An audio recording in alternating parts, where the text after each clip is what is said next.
దయచేసి దేవుని స్తుతించే గొప్ప ధన్యత ప్రభు నాకు ఇచ్చినందుకు దేవునికి స్తుతులు చెల్లిస్తూ ఉన్నాను. इस रीति से आप सब लोग का चेहरे को देखकर प्रभु को स्तुति करने का वो भाग्य परमेश्वर ने दिया, इसलिए मैं परमेश्वर का धन्यवाद करता हूँ। ముఖ్యంగా మన దిగులుగా और विशेष रीति से, अधिकतर रीति से దైవజనులు గాంధీ గారు చాలా కాలం నుండి నాకు పరిచయం. और परमेश्वर के सेवक गांधी जी बहुत समय से मैं उनको जानता हूँ। ఈ ప్రాంతంలో దైవ సేవకుల అభివృద్ధి కొరకు ఇలాగున మన ప్రయాసపడటం ఇంకా ఆనందం. इस रीति से इस प्रांत में सेवक लोगों का उन्नति के लिए जिस रीति से प्रयास कर रहे हैं, इसलिए परमेश्वर का धन्यवाद। అందుకే మరోసారి దైవజనులు గాంధీ గారికి అలాగే ఇక్కడ వచ్చిన మీ అందరికీ నా శుభములు వందనాలు సమర్పిస్తూ, इसलिए और एक बार परमेश्वर के सेवक गांधी जी को आए हुए सभी आप सेवक लोगों को मैं विशेष धन्यवाद समर्पण कर దేవుని వాక్యంలో నుండి మన సేవ కొరకు కొన్ని సత్యాలు తెలుసుకుందాం. परमेश्वर के वचन में से हमारे सेवकाई के लिए कुछ सच्चाई को हम लोग जानेंगे। మనం వట్టివారము కాదు, हम लोग खाली नहीं हैं, దేవుని చిత్త సంకల్పంలో ఉన్నవారు. हम लोग परमेश्वर की इच्छा में और योजना में रहने वाले हैं। ఒక సేవకుడు एक सेवक ఒక దేశంతో సమానం. एक देश का समान है। ఎందుకు అంటే क्यों बोलो तो ఎలీషా గురించి మనందరికీ తెలుసు. एलीशा के बारे में हम सब लोग जानते हैं। ఎలీషా ఉన్న దినాల్లో और जिन दिनों में एलीशा रहता था, సిరియా దేశపు రాజు భయపడతాడు. और सीरिया देश का राजा जो है वो डरता था।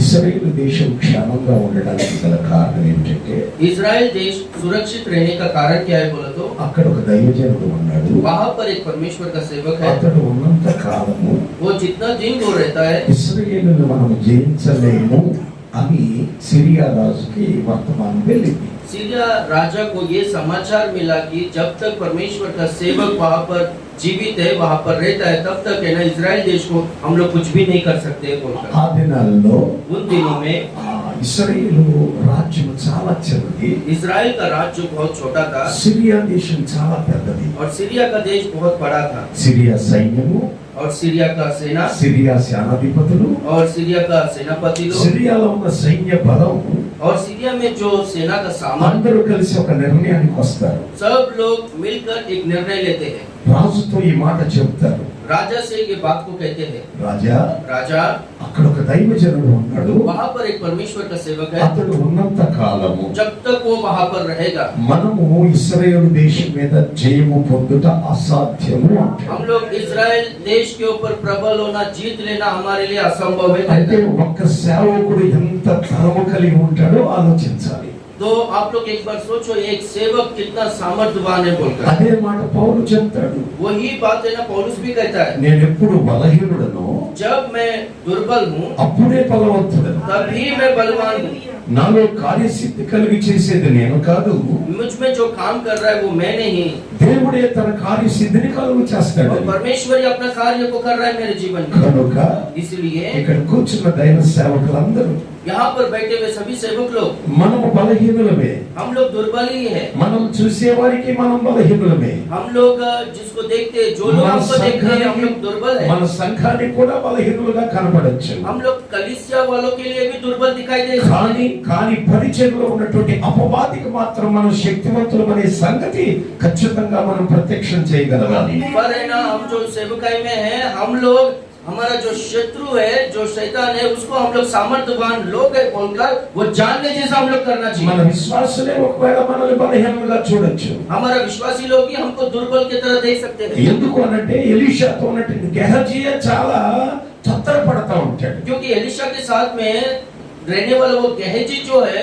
वो ये ना परेशान होते रहता है। దేవుని సేవకుల్లో ఉన్న శక్తిని చూడలేని ప్రతి వ్యక్తి మనకు అభ్యంతరంగా ఉంటాడు. और परमेश्वर का सामर्थ्य जो देख नहीं पाते, वो हर व्यक्ति हमारे लिए रुकावट का कारण बनता है। అందుకే इसलिए ఈ పరిస్థితులన్నిటికీ తగినట్లుగా ये सारे परिस्थितियों के ఒక अनुसार చిన్న వర్తమానాన్ని మీతో పంచుకోవాలని ఆశిస్తూ ఉన్నాను. एक छोटा सा संदेश को आपके साथ बांटना मैं चाहता ఈ हूँ। రోజున దేవుని పరిచర్యలో సాగుతున్న మనము आज हम लोग परमेश्वर की सेवकाई में దేవుని చిత్తానుకూలమైనటువంటి పరిచర్యను, परमेश्वर का इच्छा के अनुसार का सेवकाई, ఎందుకంటే పరిచర్య మనది కాదు, क्योंकि सेवकाई हमारा नहीं है, దేవునిది. ये ये परमेश्वर का है। దేవుడు పరిచర్య కొరకు ఒక తలంపు కలిగి ఉన్నాడు. परमेश्वर सेवकाई के लिए एक योजना बनाकर रखा है। ఈ పరిచర్య ఇలా జరగాలని దేవుడే ముందు నిర్ణయించాడు. परमेश्वर ने पहले ही निर्णय करके रखा है कि ये सेवकाई इस तरह से होना चाहिए। కొన్నిసార్లు ఈ పరిచర్య దేవుడు ఎలాగో జరిగించాలని అనుకున్నాడో సేవకులమైన మనకు అర్థం కాకపోతే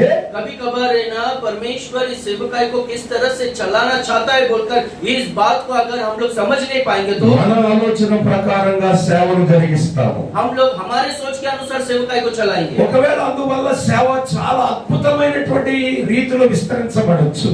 इस रीति से अगर सेवकाई बहुत ही बढ़ते हुए रहेगा तो भी దైవజనులు గాంధీ గారు ఒక అద్భుతమైన మాట చెప్పారు. अभी परमेश्वर के सेवक गांधी जी మన సేవ बात को बोला, మన సేవ పరిధిని బట్టి మనం గొప్పవారం కాదు. हम लोग का सेवकाई का जो सीमा है उसके अनुसार हम लोग बड़े लोग ఒక్కొక్క हैं। సేవకుడి కొన్ని వేల మంది ఉండొచ్చు, एक एक सेवक को कुछ हजारों लोग रह सकते हैं కొంతమందికి 100 మందే ఉండొచ్చు. और कुछ लोग को केवल 100 लोग हो सकते నా हैं। దేవుని పిల్లలారా జాగ్రత్తగా గ్రహించాలి. परमेश्वर के बच्चों ध्यान से, కొత్త నిబంధన పరిచర్య అనేది नया नियम का सेवकाई जो है విస్తారమైన పరిచర్య లేదా వేల మంది సంఘాలకు వ్యతిరేకం కొత్త నిబంధన సంఘం. नए नियम का सेवकाई जो है बड़ा बड़ा सेवकाई का हजारों लोग जहाँ पर आते हैं उसके विरोध में है नए नियम का सेवकाई बोलकर हम लोग देखते हैं। కొత్త నిబంధన సంఘంలో और नए नियम का सेवकाई में, కొత్త నిబంధన పరిచర్యలో नए नियम का सेवकाई में ఎవరు కూడా వేల మంది సంఘాలు కలిగిన సేవకులు లేరు. कोई भी है ना हजारों लोग आए हुए कलीसिया किसी के पास में नहीं। పౌలు చాలా చిన్న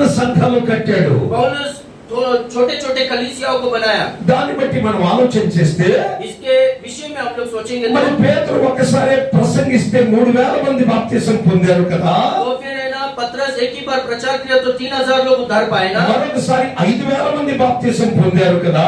और एक बार प्रचार किया तो 5000 लोग बपतिस्मा लिए ना। మీరందరూ కలిస్తే 8000 మంది అయ్యారు కదా. अभी ये सब लोग मिलाएंगे तो 8000 लोग हुए ना। అని మీరు నన్ను అడగొచ్చు. ऐसा आप लोग मुझसे पूछ सकते हो। ఆ 8000 మంది దేవుడు స్కాటర్ చేశాడు సేవకులుగా.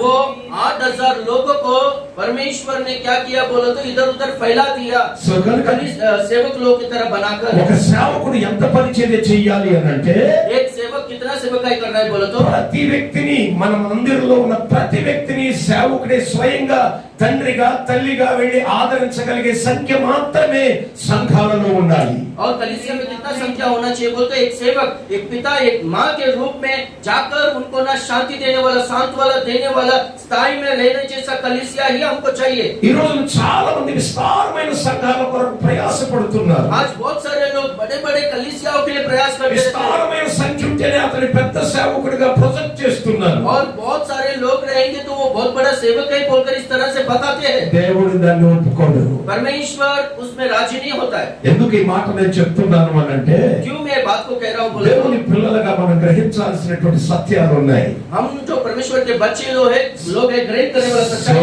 है।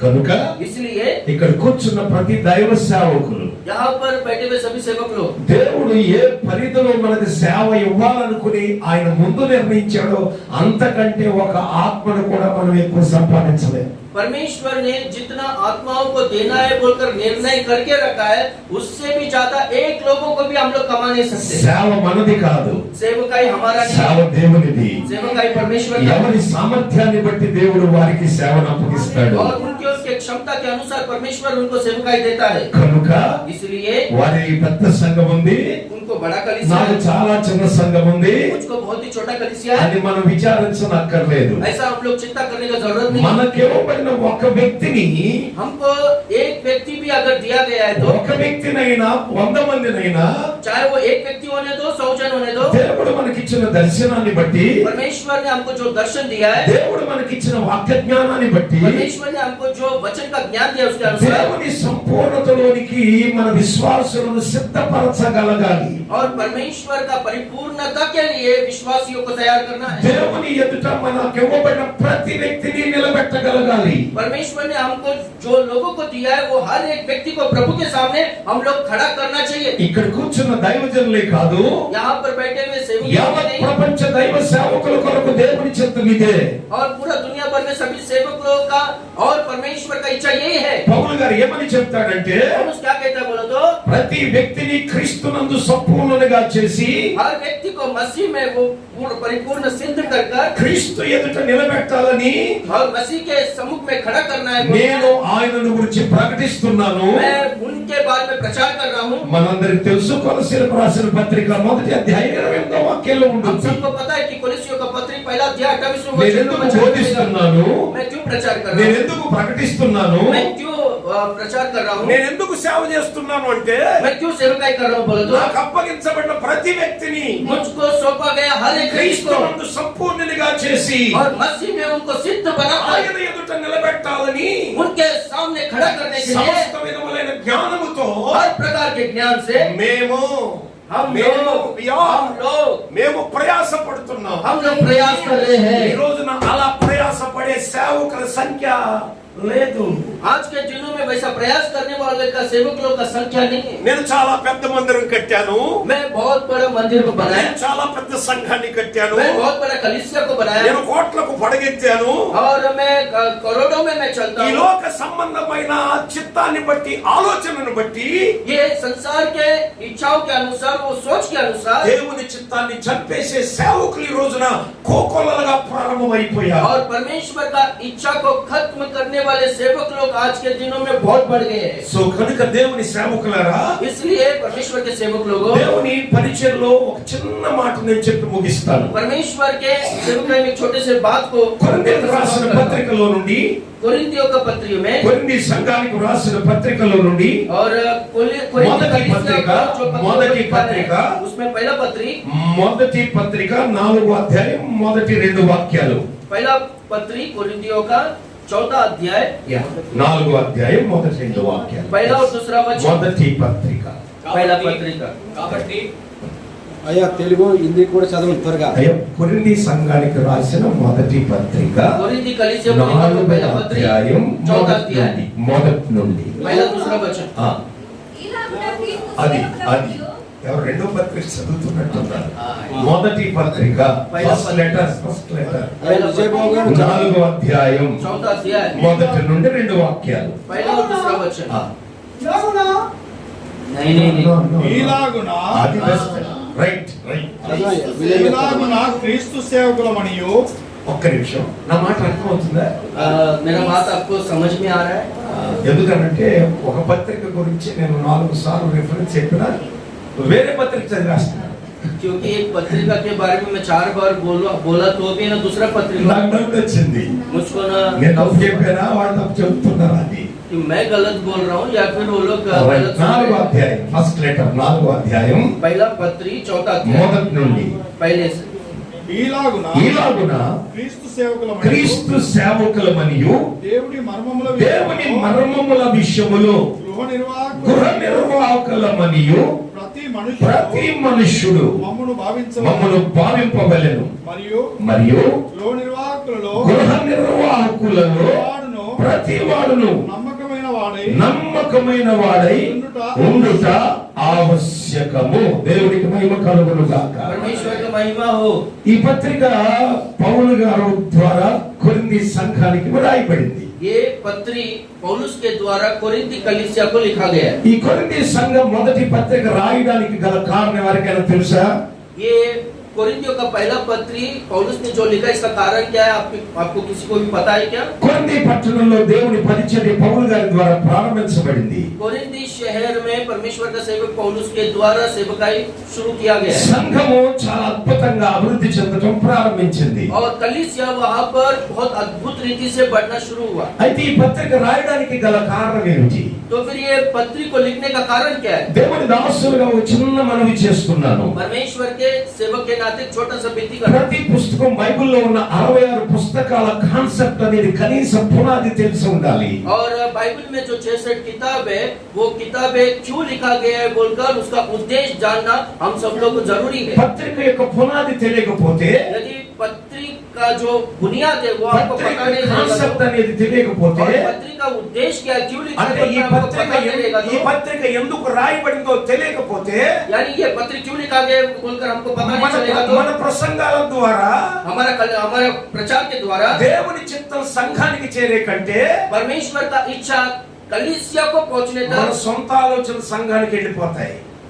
हमारा सोच है ना कलीसिया में चले जाएगा, पर परमेश्वर का इच्छा कलीसिया में नहीं आएगा। అందుకే తప్పకుండా ప్రతి దైవ సేవకులు తప్పకుండా 66 పుస్తకాల యొక్క ఆవశ్యకతను గురించి इसलिए हर एक सेवक बाइबल में का जो 66 किताब है वो 66 किताबों का जो उद्देश्य क्यों लिखा गया है बोलकर जानना जरूरी है। అట్లీస్ట్ कम से कम కనీసం ఈ రెండు మాటలైన ఈ పత్రిక ఎందుకు రాయబడిందో దాని యొక్క విశేషము 2 మాటలైనా తెలియగలగాలి. ये पत्री क्यों लिखा गया है बोलकर उसका पीछे का उद्देश्य क्या है बोलकर कम से कम 2 विषय तो पता होना चाहिए। ఎందుకు ఈ మాట నేను చెప్తున్నాను అంటే क्यों मैं ये बात को कह रहा हूँ बोलो तो, దేవుని చిత్తము సంఘానికి తెలియాలి. परमेश्वर का इच्छा कलीसिया को पता होना चाहिए, దేవుని ప్రణాళిక సంఘానికి తెలియాలి. परमेश्वर का योजना कलीसिया को पता होना चाहिए। ఈ పత్రిక ఉద్దేశం లేదా పత్రిక మూల అనుభవం మనకు తెలియకపోతే ये पत्रिका का उद्देश्य और इसका लिखने का कारण क्या है बोलकर यदि हमको पता नहीं रहेगा तो, మనం చక్కగా చదువుకుంటాం,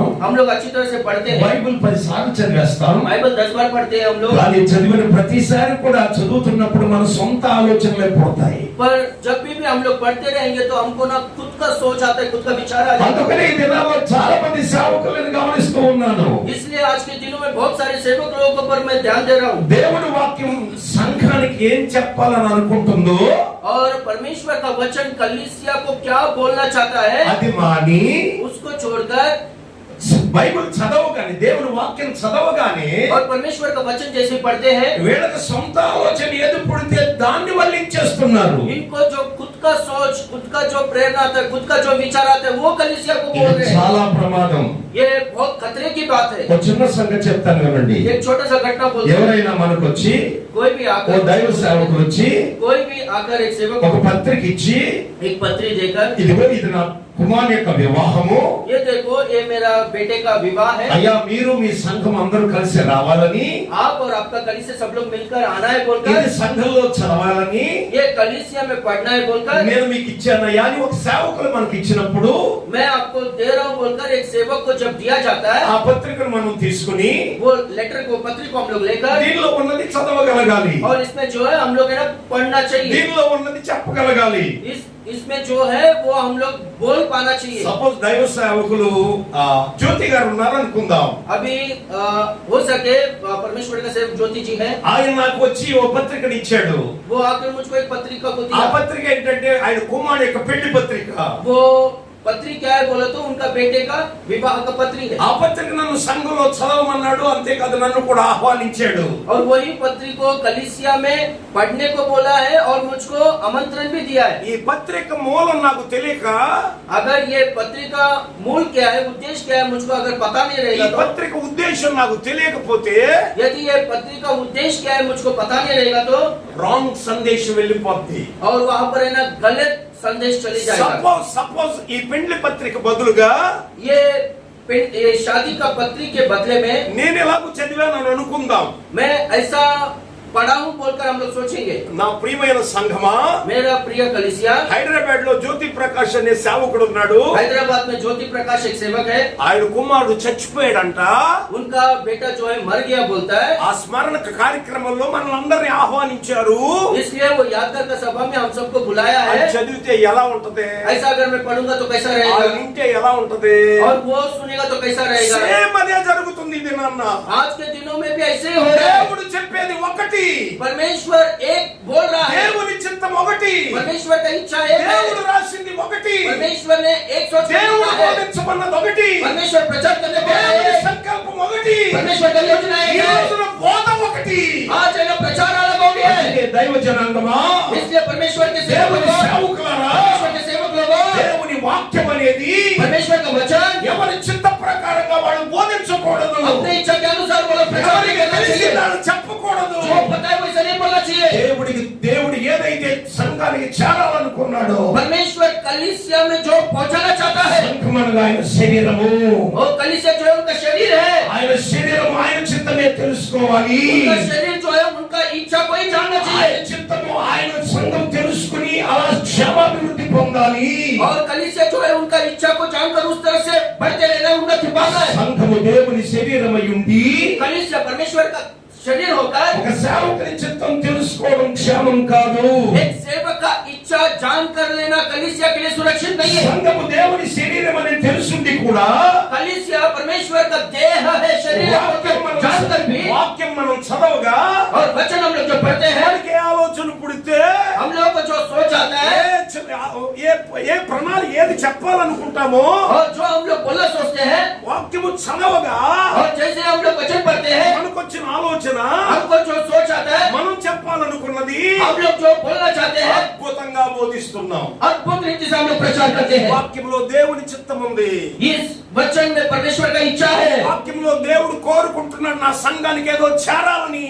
इस वचन के द्वारा परमेश्वर चाहता है कि मेरा कलीसिया तक पहुंचना है। కానీ సంఘంలో ఏది చేరాలని దేవుడు అనుకుంటున్నాడు అది చేరక पर कलीसिया में परमेश्वर जो पहुंचाना चाहता है वो नहीं पहुंचकर సొంత ఆలోచనలు చేరిపోతున్నాయి. हमारा खुद का विचार कलीसिया तक पहुंच रहा है, సొంత సిద్ధాంతాలు చేరిపోతున్నాయి. हमारे खुद के सिद्धांत पहुंच रहा మన है, సొంత ప్రణాళికలు చేరిపోతున్నాయి. हमारे खुद के योजनाएं उन तक जा रहा है। ఈ రోజున భారతదేశంలో ఎక్కువగా ఇదే పరిచర్య జరుగుతోంది. आज भारत देश में ज्यादातर यही सेवकाई हो रहा है।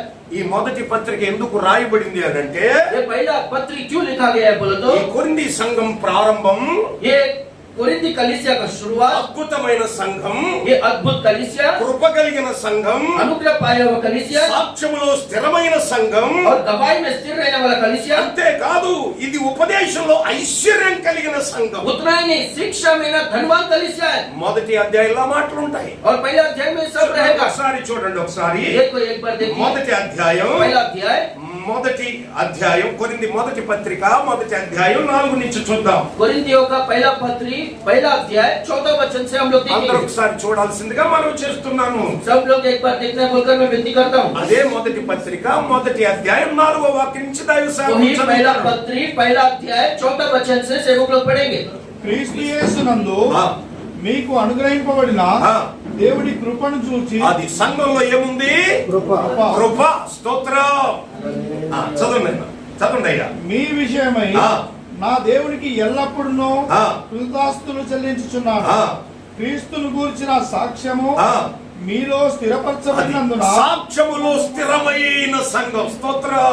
और अनुग्रह में गवाही में स्थिर रहने वाला कलीसिया, మొదటిది కృప కలిగిన సంఘం, पहला अनुग्रह पाया हुआ कलीसिया రెండోది సాక్ష్యములో స్థిరమైన సంఘం. और दूसरा गवाही में చదవండి అయ్యా. स्थिर रहने वाला ఆ, कलीसिया। మీకు ప్రతి విషయములోను ఆ.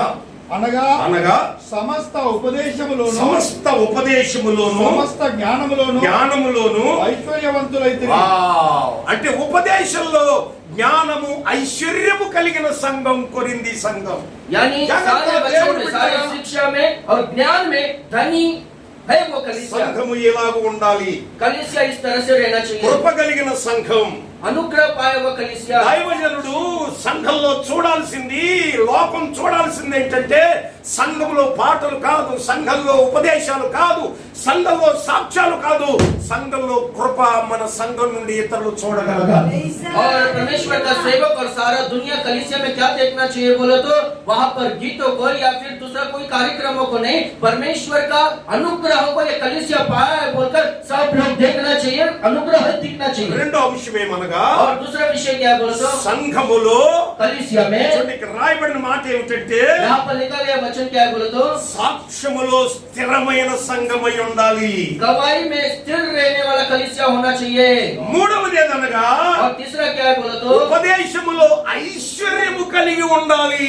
और शिक्षा में परमेश्वर के वचन में धनी होना चाहिए कलीसिया। ఒక్క నిమిషం. 1 मिनट। ప్రతి ఉపదేశం ఐశ్వర్యం కలిగింది కాదు. हर शिक्षा धनी नहीं होता है। ఏ దైవజనుడైతే దేవుని చిత్తాన్ని బోధించగలిగి దేవుని ప్రణాళికను బోధించగలుగుతాడో అది ఉపదేశంలో ఐశ్వర్యము కలిగిన సంఘం. जो सेवक परमेश्वर का इच्छा को और परमेश्वर का योजना को प्रचार कर सकता है, वो ही कलीसिया शिक्षा में धनी कलीसिया। ఆంధ్రలో చాలా మంది నా తోటి సేవకులు నాకు తెలుసు. आंध्र में बहुत सारे मेरा सहभागी सेवक लोग मुझको पता है। ఉపదేశం అని పేరు చెప్పి और उपदेश बोलकर, शिक्षा बोलकर, ऐसा नाम बोलकर వారికి తెలిసింది బోధించేస్తున్నారు. उनको जो पता है वही प्रचार कर रहे నా हैं। దేవుని దాసులారా, मेरे परमेश्वर के सेवकों, మరోసారి చెప్తున్నాను, और एक बार बोल रहा हूँ, వాక్యము చదవగా और वचन पढ़ेंगे तो మనకు తెలిసింది చెప్పకూడదు. हमको जो पता है वो नहीं बोलना चाहिए। వాక్యము చదివినప్పుడు जब वचन को पढ़ते हैं, దేవుని చిత్తము గ్రహించి परमेश्वर का इच्छा को जानकर అది సంఘానికి చెప్పాలి. वो कलीसिया को बोलना है। కానీ ఇప్పుడు సేవకులు और अभी सेवक लोग విచిత్రమైన విన్యాసాలు, अभी विचित्र कार्यों को कर रहे हैं విచిత్రమైన మాటలు. और विचित्र बातों को बोल रहे చూడండి, हैं। ఇప్పుడు కృప కలిగిన సంఘము, देखो, वो अनुग्रह पाए हुआ कलीसिया, సాక్ష్యము కలిగిన సంఘము, गवाही पाए हुआ कलीसिया, ఉపదేశంలో ఐశ్వర్యము కలిగిన సంఘము, और वचन में, शिक्षा में धनी कलीसिया है। చివరిది ఏమిటంటే और आखिरी क्या है बोले तो క్రీస్తు కొరకు నిరీక్షణతో క్రీస్తు ప్రత్యక్షత కొరకు ఎదురు చూచే సంఘము. और मसीह का प्रकट होने का बाट जोड़ने वाला कलीसिया। ఈ రోజున దేవుని సేవకులారా, आज परमेश्वर के सेवक మన लोग, సంఘాలలో ఈ 4 అంశాలు ప్రత్యక్షపరచబడాలని దేవుడు కోరుకుంటున్నాడు. परमेश्वर चाहता है कि हमारे कलीसिया में ये 4 మొదటి विषय। అంశం ఏంటంటే पहला विषय क्या है बोले కృప तो కలిగిన సంఘమై ఉండాలి. अनुग्रह पाए हुआ कलीसिया। రెండవది ఏమిటంటే दूसरा क्या है बोले तो సాక్ష్యములో స్థిరమై ఉండాలి. गवाही में स्थिर रहने वाला कलीसिया। మూడవది ఏమిటంటే तीसरा क्या है बोले तो ఉపదేశంలో ఐశ్వర్యము కలిగి ఉండాలి. और वचन में, शिक्षा में धनवान होना चाहिए। నాలుగవ అనుభవం ఏంటంటే और चौथा अनुभव क्या है बोले तो క్రీస్తు రాకడ కొరకు, క్రీస్తు ప్రత్యక్షత కొరకు ఎదురు చూడగలిగే సంఘమై ఉండాలి. मसीह का आगमन के लिए, मसीह का प्रकट होने के लिए बाट जोड़ने वाला कलीसिया होना ఈ चाहिए। 4 అంశాలు కలిగిన ఈ సంఘం ये 4 पॉइंट्स को रखने वाला ये कलीसिया సర్వనాశమైపోయింది. सर्वनाश हो चुका है। పౌలు గారి చేత ఎంత అద్భుతంగా బోధించబడిన కట్టబడినటువంటి ఈ సంఘమే సర్వ నాశనమైపోయింది. पौलुस के द्वारा इतना अद्भुत प्रचार किया गया और निर्माण किया गया ये कलीसिया सर्वनाश हो चुका है। అటువంటి పరిస్థితులు పౌలు గారు కట్టిన సంఘంలోనే ఏర్పడితే वैसा परिस्थिति पौलुस ने जो कलीसिया को बनाया वो कलीसिया में आया बोला మన సంగతి ఏంటి? तो हमारा परिस्थिति क्या है? ఈ రోజు చాలా మంది ఈ విషయాలు తెలియకుండా ఎందుకునంటే, ఈ సంఘం ఎందుకు పాడైపోయింది అని అంటే, ये कलीसिया क्यों बर्बाद हुआ बोला तो ఎంతగా పాడైపోయిందంటే इतना बिगड़ गया है बोला तो సేవకునితో పని లేకుండా అయిపోయింది. और सेवक से कुछ लेन देन नहीं, कुछ काम ही नहीं, ऐसा हो సేవకుడు गया మాకు है। అక్కర్లేదని త్రోసివేశారు. सेवक का वचन हमको नहीं चाहिए बोलकर तिरस्कार किया। అంతేకాదు, ఎప్పుడైతే సేవకుడు లేడో, उतना ही नहीं, जब सेवक नहीं है ఎప్పుడైతే ఉపదేశం లేదో, और जब शिक्षा नहीं है, ఎప్పుడైతే కృప తొలగిపోయిందో, जब मैंने अनुग्रह उनसे निकल चुका, ఎప్పుడైతే సాక్ష్యం చెడిపోయిందో, जब मैंने गवाही बिगड़ गया, खराब हो गया, వెంటనే तुरंत సంఘములో భయంకరమైన నీచ కార్యాలు జరగటం మొదలు పెట్టాయి. और तुरंत है ना कलीसिया में नीच काम शुरू हुआ। ఎంత భయంకరమైన కార్యాలు అంటే, और कितना भयंकर काम शुरू हुए పాపము విచ్చలవిడిగా, और उधर पाप जो है వ్యభిచారం విచ్చలవిడిగా, व्यभिचार बहुत ज्यादा बढ़ गया క్రీస్తు రక్తంతో కడగబడి और मसीह के लहू से धुलकर బలలో పాలు పొందుతూ और प्रभु भोज में भाग लेकर సంఘములో ఒకరికొకరు అక్రమ సంబంధాలు పెట్టుకుని और कलीसिया में एक दूसरे से गैर संबंध को लेकर భయంకరమైన పరిస్థితిగా ఈ సంఘం మారిపోయినట్లుగా మనం చూస్తాం. भयंकर परिस्थिति में कलीसिया बदल गया बोलकर हम लोग ఈ देखते हैं। విషయాలన్నీ పౌలు గారికి చేర్చబడ్డాయి. ये सारे विषय पौलुस तक पहुंच गया సంఘం పాడైపోయినటువంటి పరిస్థితుల మధ్య और कलीसिया बिगड़ गया। वैसे ఆ परिस्थिति में సంఘంలో ఇటువంటి పెద్ద ఒక ఆయన ఉన్నాడు. वो कलीसिया में ऐसा एक बड़ा व्यक्ति है। అయ్యో, పౌలు గారు ఉండగా సంఘం ఎలా ఉండేది? तो जब पौलुस था कलीसिया कितना अच्छा था, ऐसा था। దైవజనుడు వెళ్ళిపోగానే పరిస్థితులు ఎలా మారాయి? और परमेश्वर का सेवक जाने के बाद कलीसिया में परिस्थिति ऐसा हो गया కృప కలిగిన సంఘం కాస్త కుళ్ళిపోయింది. और जो कलीसिया अनुग्रह पाया था वो कलीसिया भी सड़ चुका है అద్దు తప్పారు, और वो लोग है ना अपना नियंत्रण को खो चुके, అపవిత్రం అయిపోయింది. अपवित्र हो गया। ఎక్కడ చూసినా పాపం, और जहाँ पर भी देखेंगे तो पाप, ఎక్కడ చూసినా జారత్వం. जहाँ पर भी देखेंगे तो व्यभिचार। క్రమమైన క్రీస్తు పోలికలో ఉండవలసిన ఈ సంఘం एक क्रम के अनुसार मसीह के रूप में रहने वाला ये कलीसिया భయంకరమైన స్థితిలో పడిపోయింది. भयंकर स्थिति में गिर चुका है। అక్కడే ప్రార్థన చేస్తారు, वहीं पर प्रार्थना करते हैं, పక్కకు వెళ్లి పాపం చేస్తున్నారు. बाजू में जाकर पाप करते हैं పాపం అయిపోయి మళ్ళా వచ్చి బలలో పాలు పొందుతున్నారు. और पाप करने के बाद फिर से आकर ఆ उसके देश में भाग ले रहे हैं। పాపపు స్థాయి పెరిగిపోయి और पाप का स्थाई बढ़कर తల్లి బిడ్డ లేక और माँ और बेटी नहीं रहकर కుమారుడు తల్లి కాక और बेटा और माँ छोड़कर ఎవరికి నచ్చిన వారితో వారు వ్యభిచార పాపం చేస్తున్నారు. और जिनको जो पसंद आता है उनसे ना व्यभिचार पाप వారి कर रहे हैं। పాపపు స్థాయి ఎంతగా పడిపోయిందంటే उनका पाप का स्थाई कितना गिर चुका है बोलो तो ఎవడో ఒకడు తన తండ్రి భార్యనే ఉంచుకున్నాడట. कोई तो एक व्यक्ति अपना पिता का पत्नी को रख लिया है बोलता है। రాయబడ్డాయి ఇక్కడ. यहाँ पर लिखा गया है కృప वचन కలిగిన సంఘం, और अनुग्रह पाए हुआ कलीसिया సాక్షిలో స్థిరమైన సంఘం, और गवाही में स्थिर रहने वाला कलीसिया ఉపదేశంలో ఐశ్వర్యమైన సంఘం, और वचन शिक्षा में धनवान कलीसिया క్రీస్తు కొరకు ఎదురు చూసే సంఘం, और मसीह का बाट जोड़ने वाला कलीसिया వ్యభిచారపు మత్తులో, और व्यभिचार के नशे में పాపపు మత్తులో, आपके नशे में శరీర క్రియల మత్తులో और शरीर के कामों के नशे में ఈ కృప కలిగిన సంఘం ఎలా మార్చబడింది? ये अनुग्रह पाए हुआ कलीसिया कैसा बदल गया देखो। ఎందువల్ల? इसका कारण क्या है? ఆ దేవుని దాసులారా, मेरे परमेश्वर के सेवक लोगों ఎప్పుడైతే పరిస్థితి ఎలా ఉందో जब परिस्थिति ऐसा है అటువంటి పెద్ద ఆయన క్లోయో అనే పెద్దవాడు वहाँ पर क्लोयो बोलकर एक సంఘములో बड़े సంఘ व्यक्ति పెద్ద, कलीसिया में जो एक एल्डर है క్లోయో అనే సంఘ పెద్ద क्लोयो बोलकर एक कलीसिया में వీటన్నిటిని एक చూసి व्यक्ति బాధపడి, ये सबको देखकर दुखी పరిస్థితిని होकर చూసి బాధపడి परिस्थितियों को देखकर दुखी होकर ఆత్మీయ నాయకుడైన పౌలు గారిని వెతుక్కుంటూ వెళ్ళాడు. उनका आत्मिक अगुवा जो पौलुस है उनको ढूंढते हुए गया వెతుక్కుంటూ వెళ్ళాడు. और ढूंढते हुए गया। వెళ్ళిన తర్వాత जाने के बाद ఎఫెసులో కనుగొన్నాడు. और एफएसी में उनको खोज పౌలు किया ఎఫెసులో ఉన్నాడని తెలుసుకుని और पौलुस एफएसी में रहकर बोलकर जानकर అక్కడికి వెళ్ళి वहाँ पर जाकर సాగిలపడి, वहाँ पर मुख्य बल गिरकर దైవజనుడా, और परमेश्वर के सेवक నీవు కట్టిన సంఘం కృప కలిగిన సంఘం तूने जो कलीसिया का निर्माण किया वो अनुग्रह कलीसिया है, ఇప్పుడు భయంకరమైన పాపంలో పడిపోయింది. अभी भयंकर पाप में गिर चुका है। నా దేవుని దాసులారా, मेरे परमेश्वर के सेवक लोगों ఎందుకు ఇలాగ జరిగిందో తెలుసా? ऐसा क्यों हुआ पता है? ఆ కృప కలిగిన సంఘం ఇలా పతనమైపోవడానికి కారణం ఏమిటో తెలుసా? वो अनुग्रह पाया हुआ कलीसिया ऐसा पतन होने का कारण क्या है? స్థిరమైన సంఘం పతనమైపోవడానికి కారణం తెలుసా? और स्थिर कलीसिया पतन होने का कारण क्या है? ఉపదేశంలో ఐశ్వర్యం కలిగిన సంఘం ఇలా పతనమైపోవడం ఎందుకో తెలుసా? और शिक्षा में धनवान कलीसिया का पतन होने का कारण क्या है? మరి తెలియకుండా మన సంఘాలకు ఏం బోధిస్తాం? हम लोग है ना, हमको मालूम नहीं है वैसे विषय को कलीसिया को प्रचार करते हैं उसके वजह से। ఈ రోజున అద్భుతంగా ఈ విషయాలు తెలియకుండానే అద్భుతమైన సేవకులు పుట్టుకొచ్చేసారు. आज है ना वचन में का जो सच्चाई है, परमेश्वर का इच्छा क्या है वो ना जानकर अद्भुत रीति से प्रचार करने वाले सेवक लोग अद्भुत रीति से तैयार हुए हैं। ఆలోచిద్దాం ఒకసారి. एक बार सोचेंगे మన సంఘాల పరిస్థితి కొరకు हमारा कलीसिया का నేను ఒకే ఒక మాట చెప్తాను. मैं एक ही बात कहूंगा। మీరు ఇక్కడ కూర్చున్న దైవ సేవకులు, आप यहाँ पर जो परमेश्वर के सेवक लोग बैठे हैं, మీకు తెలిసిన గొప్ప గొప్ప సేవకులు ఉండొచ్చు. आपको बड़े बड़े सेवक लोग पहचान होगा। సేవ అలాగూ చేద్దామని అనుకోవద్దు. सेवकाई वैसा करना है बोलकर सोचो मत।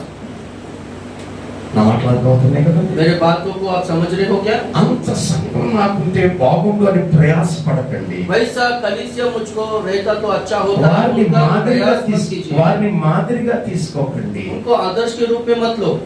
దేవుని వాక్యాన్ని మనకు మాదిరి. परमेश्वर का वचन ही हमारे लिए దేవుని आदर्श है। వాక్యం తప్ప ఈ ప్రపంచంలో ఏ సేవకుని మనం అనుకరించవలసిన అవసరం లేదు. परमेश्वर का वचन को छोड़कर इस दुनिया में कोई भी सेवक का अनुकरण करने का जरूरत हमको नहीं है। దేవుడు మనకి ఇచ్చిన దర్శనాన్ని సేవకులు మనం అనుకరించే సేవకులు బట్టి మనకి ఇవ్వలేదు. हम लोग को जो परमेश्वर ने दर्शन दिया है सेवक लोगों के वजह से, उनके देखने की वजह से हमको नहीं दिया है। దేవుడు మనకి ఇచ్చిన పిలుపు ఆ సేవకులు బట్టి మనకి ఇవ్వలేదు. हम लोग को परमेश्वर ने जो बुलाहट दिया है वो सेवक लोग की वजह से नहीं दिया है। దేవుడు నిన్నుగానే చూశాడు. परमेश्वर आपको आप ही के तरह देखा है।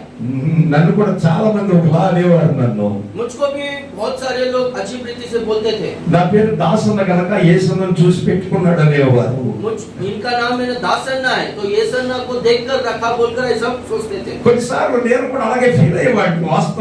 वास्तव में कभी कभार मैं भी ऐसे ही सोचता था। నా దేవుని దాసులారా, मेरे परमेश्वर के सेवक लोगों, అయితే విషయం అది కాదు. विषय वो नहीं है। ఆయన చూసి నేను దాసన్ అని పెట్టలేదు. उनको देखकर मैं दासन बोलकर मेरा नाम नहीं रखा। నన్ను పుట్టిన దగ్గర నుంచి చిన్నప్పటి నుంచి దాసన్ అనే పిలుస్తారు. मैं जब से पैदा हुआ बचपन से ही मुझको दासन बुलाते हैं। ఎందుకు అనంటే, क्यों बोलो तो कारण क्या है? ఎందుకు అనగా, उसका कारण क्या है बोलो तो, మా తాతయ్య గారు మా తాతల్లో పెద్దవాడు, हमारा जो दादाजी था वो दादाजियों के जो क्रम में जो बड़े మా हैं, నాన్నగారు మా నాన్నల్లో పెద్దవాడు, और इनका पिताजी जो है మా इनके జనరేషన్ లో सारे నేను పెద్ద. वो पीढ़ी में वो इनके पिताजी बड़े हैं और इनके पीढ़ी में ये बड़े हैं। అందుకని इसलिए నా పేరు దాసన్న, ఊరికి పడుతుంది, నా పేరు దాసన్న అని పిలిచేవారు. इसलिए मेरा नाम दास अन्ना बोलते थे। ఓ మాట చెప్తాంలే, एक बात मैं बोलता हूँ, వాస్తవానికి నా పేరు దాసన్న కాదు, वास्तव में मेरा नाम दास अन्ना नहीं है, యేసు దాసు. यीशु दास है। విషయం ఏమిటంటే, विषय क्या है बोलो तो, యేసన్న పేరు కూడా అదే, यीशु अन्ना का नाम भी वही है, యేసుదాసు.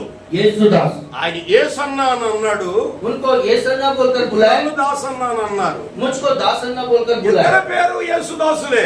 और दोनों का नाम यीशु दास है। ఇంకో సంగతి కూడా చెప్తాను మీకు. और एक विषय भी बोलता हूँ मैं, వాళ్ళ అమ్మ పేరు కమలమ్మ, उनका नाम कमलम्मा है, మా అమ్మ పేరు కూడా కమలమ్మే. और मेरा माँ का नाम भी कमलम्मा है। జాగ్రత్తగా గమనించాలి. और ध्यान से सुनिए, మరి ఆయనకు ఒక మెంటల్ ఎఫెక్ట్ ఏదో సంథింగ్ జరిగింది అని అంటారు. ऐसा बोलते हैं कि उनको ना थोड़ा मेंटल इफेक्ट था। ఎక్కడున్న వాళ్ళు ఎవరో చూడలే. यहाँ पर कोई भी उनको देखा नहीं। నేను కూడా అక్కడికి వెళ్ళి అడిగాను. मैं भी वहाँ पर जाकर पूछा, యేసన్న గారు పుట్టిన దగ్గరికి వెళ్ళి అడిగితే వాళ్ళు కూడా వాళ్ళ తోటోళ్ళు పడి ఇలాంటి సంఘటనలు ఎప్పుడు జరగలేనట్టుగా ఉంది అని అన్నారు. और वो लोग भी उनका रिश्तेदार लोग बोले कि ऐसा उनको हुआ बोलकर हम लोग कभी देखे నేను नहीं। ఎప్పుడు ఆ పరిస్థితుల్లో చూడలేదు అని ఆయన తోటి వారు అన్నారు. उनके साथ में जो रहते थे वैसा परिस्थिति हम लोग देखे नहीं అది నా बोलते, జీవితంలో జరిగింది మాత్రం అదే. पर मेरे जीवन में वैसे ही हुआ। నేను 9వ తరగతి చదువుతుండగా जब मैं 9वीं कक्षा में पढ़ रहा था మెంటల్ డిజార్డర్ తో और मेंटल डिसऑर्डर से నేను స్కూల్ మానేసి పారిపోయి చెట్లు అవి పిచ్చివాడిగా తిరుగుతున్నప్పుడు मैं स्कूल छोड़कर पागल की तरह इधर उधर जब घूम रहा మా था, తల్లిదండ్రులు నన్ను సేవకు సమర్పించారు. और मेरा माता पिता मुझे सेवा के लिए समर्पित అయితే किए। యేసన్నను చూసి పేరు పెట్టుకోలా, ये सन्ना को देखकर ऐसा नाम मैंने नहीं रख के लिया। అంటే దాసన్న అని నన్ను పిలుస్తారు గనుక, दास अन्ना ऐसा मुझको बुलाते हैं ఆయన इसलिए, యేసన్న అంటారు గనుక, उनको ये सन्ना बोलते हैं इसलिए, ఆయన సేవలో పాపులర్ కాకమునిపే वो सेवकाई में नामचीन होने से पहले నా ही పేరు దాసన్న. पास्टर जी का नाम दास अन्ना है। సో కనుక దేవుని దాసులారా, इसलिए परमेश्वर के सेवक लोगों, ఎందుకు ఇదంతా చెప్పుకొచ్చాను అని అంటే, ये सब कुछ मैं क्यों बोलते आया हूँ? ఇన్ని సిమిలారిటీస్ అలా ఉన్నాయి కదా. इतना सारा मिलजुलने वाला परिस्थिति है उसलिए, ఇద్దరము అన్నలమే, और दोनों भाई लोग ही हैं, ఇద్దరు తల్లుల పేరు ఒకటే. और दोनों का माँ लोग का नाम एक ही है। ఆయన ఎక్కడో నెల్లూరు జిల్లా వాడు, वो किधर तो नेल्लूर जिला के నేను हैं, ఎక్కడో రాజమండ్రి వాడిని. मैं किधर तो राजमंड्री में रहने ఆయన वाला हूँ। సేమ్ యాజ్ గా ఉన్నది కనుక और फिर भी सेम वैसे ही है, इसलिए ఆయనలా అవుదామని అనుకున్నాను. उनके तरह बनना है बोलकर मैं सोचा। ఒక రోజున ఈ వాక్యం దేవుడు నాతో మాట్లాడాడు. एक दिन वचन के द्वारा परमेश्वर ने मुझसे बात किया। ఏమని వాక్యం సెలవిస్తుంది అని అంటే, वचन क्या बताता है मालूम है? ఎవరు పిలుపు వారిదే, और जिनका बुलाहट होता है ఎవరి उसका होता है, పరిచర్య వారిదే వాళ్ళదే, और जिनका सेवकाई है उनका ही है। మనమందరము కలిసి हम सब लोग मिलकर మన సేవను ప్రభు ఎదుట నిలబెట్టగలగాలి. हमारा सेवकाई को प्रभु के सामने खड़ा रखना चाहिए। ఇప్పుడు ఈ కృప కలిగిన సంఘం, अभी ये अनुग्रह पाए हुआ कलीसिया, ఐశ్వర్యమైన సంఘం धनवान कलीसिया సర్వనాశనం అయిపోయింది. सर्वनाश हुआ है। ఇటువంటి పరిస్థితుల మధ్య ऐसे परिस्थितियों के बीच में క్లోయు అనే దైవ కుమారుడు సంఘ పెద్ద और लोयो जो कलीसिया में जो एल्डर है, ఎఫెసులో ఉన్న తన ఆత్మీయ తండ్రి దగ్గరికి వెళ్ళి एफएससी में अपना आत्मिक पिता के पास जाकर సంఘ పరిస్థితులన్నీ చెప్పాడు. और कलीसिया का सारा परिस्थितियों को जाकर बोला అయా పరిస్థితి ఇలా అయింది, कि पास्टर जी परिस्थिति ऐसा हुआ है, ఉన్నప్పుడు సంఘం సంఘంగా లేదు, और जैसा आप थे वो कलीसिया अभी वैसा नहीं है। విషయాలన్నీ చెప్పినప్పుడు ये सारे विषयों को जब बोला, ఆ సంఘాన్ని సరిచేయుట కొరకు, वो कलीसिया को सुधारने के ఆ लिए, సంఘాన్ని దారిలో పెట్టుట కొరకు, वो कलीसिया को बराबर रास्ते में ఆ लेकर आने के సంఘము लिए, పశ్చాత్తాపపడి క్రీస్తు శిలువ కృపాసనం యొద్దకు చేరుటకు, वो कलीसिया पश्चाताप कर मसीह का अनुग्रह के सिंहासन के पास आने के लिए, మీరు చేసే పాప ఫలితాన్ని మీరు పొందుతారు. आप जो पाप करते हो उसका फल तुम लोग पाओगे। సంఘమా, कलीसिया, మీరు శరీరంతో జరిగించిన క్రియలు అవి చెడ్డవైనను మంచివైనను आप शरीर के द्वारा जो काम करते, चाहे अच्छा होने दो बुरा होने दो, క్రీస్తు న్యాయపీఠం ఎదుట నిలబడాలి. और मसीह के न्याय के सिंहासन के सामने खड़ा रहना है, వాటన్నిటికీ లెక్క అప్పగించాలి. वो सबका लेखा देना है। మీ క్రియల ఫలము తప్పకుండా మీరు అనుభవించాలి. हमारे कामों का फल जरूर तुमको अनुभव करना కానీ पड़ेगा। ఈ ఉత్తరం రాసినప్పుడు ऐसा ये पत्री जब लिखा, సంఘములో చదివినప్పుడు जब कलीसिया में पढ़े, నా దేవుని బిడ్డలారా ఈ ఉత్తరాన్ని తీతు అనే వ్యక్తి ద్వారా కొరింథీ పట్టణానికి పంపించాడు. मेरे प्रिय लोगों, टाइटस बोलकर, तीतुस बोलकर वो व्यक्ति के द्वारा कलीसिया में ये पत्री को पहुंचाया। తీతు ఈ పత్రికను బోధించినప్పుడు जब तीतुस ये पत्री को प्रचार किया, సంఘమంతా సరిచేయబడింది. पूरा कलीसिया सुधर गया, పాపము నుండి విడుదల పొందారు. वो लोग पाप से छुटकारा पाए। అయితే तो फिर సరైన క్రమ ఆరాధన ఎలాగూ జరగాలో, तो आराधना क्रम के अनुसार कैसा होना దేవుని चाहिए, చిత్తం ఏమిటో, परमेश्वर का इच्छा क्या है, దేవుని సంకల్పం ఏమిటో, परमेश्वर का योजना क्या है, సంఘమునకు సేవకుడు ఎలాగూ ప్రత్యక్షం అవ్వాలో, और कलीसिया को सेवक किस तरह से प्रकट होना है, మన సంఘాలకు మనం ఎలా కనబడాలి. हमारा कलीसिया को हम लोग कैसा दिखना है। ఇక్కడ కూర్చున్న దేవుని బిడ్డలారా, यहाँ पर बैठे हुए परमेश्वर के बच्चे, మీ సంఘానికి आपका कलीसिया को, అందరు నన్ను గమనించండి. सब लोग मेरी ओर ध्यान दीजिए। మనకున్న సంఘం, మన వాక్యం వినడానికి వచ్చిన సంఘానికి हम लोग जो कलीसिया में हमारे वचन को सुनने वाला कलीसिया को, మనకు నచ్చినట్టుగా ప్రత్యక్షం అవ్వకూడదు. हम लोग को जैसा पसंद है वैसा हम लोग दिखना नहीं चाहिए। మన సంఘానికి మనం ఎలాగో ప్రత్యక్షం అవ్వాలి అని అంటే, हमारे कलीसिया को हम लोग किस तरह से प्रकट होना है बोलो तो, దేవుడు परमेश्वर, సంఘము తనది గనుక, దేవుంది గనుక कलीसिया परमेश्वर का, తన इसलिए సంఘానికి సేవకుడు, వాక్యం బోధించే సేవకుడు ఎలాగో ప్రత్యక్షం అవ్వాలో దేవుడు కోరుకుంటున్నాడు. और जिस रीति से परमेश्वर चाहता है कि कलीसिया को उनका सेवक किस तरह से प्रकट होना ఈ है बोलकर, విషయాలన్నీ ఇక్కడ రాయబడ్డాయి. और किस तरह से प्रकट होना है बोलकर वो सेवक यहाँ पर है, सारा పాపంలో विषय लिखा పడిపోయిన गया। ఈ సంఘం, और पाप में गिर चुका है कलीसिया, కారణం చెప్తాను వినండి. उसका कारण क्या है मैं बोलता ఇటువంటి हूँ। కృప కలిగిన సంఘం, ऐसा अनुग्रह पाया वो సాక్ష్యం कलीसिया, కలిగిన సంఘం, और गवाही पाया कलीसिया, ఉపదేశంలో ఐశ్వర్యం కలిగిన సంఘం, और उपदेश में धनवान कलीसिया, క్రీస్తు రాకడ కొరకు నిరీక్షణతో ఎదురు చూచే సంఘం और मसीह का आगमन का बात जोड़ने वाला कलीसिया। ఎందుకు ఇలా పతనం అయిపోయింది అని అంటే, क्यों ऐसा पतन हो गया बोलो तो, ధనం धन ధనం धन धन। నా దేవుని బిడ్డలారా, నా मेरे దేవుని परमेश्वर से దాసులారా, सेवक लोगों, సేవకుని హృదయంలో सेवक के दिल में ధన ప్రాధాన్యత కనుక ఒకవేళ పొరపాటున మన హృదయాంతరంగంలో పుడితే, या धन के ऊपर प्रेम और उसको प्रधान स्थान देना बोलकर हमारे दिल में पैदा हुआ तो, ధన ప్రాధాన్యతతో కూడినటువంటి మన ఆలోచన, ఉపదేశాలు और धन को प्राधान्यता प्रथम स्थान देने का वो उपदेश, మీకంతా అర్థమైంది కదండి. అప్పుడు సమझ में आया ना?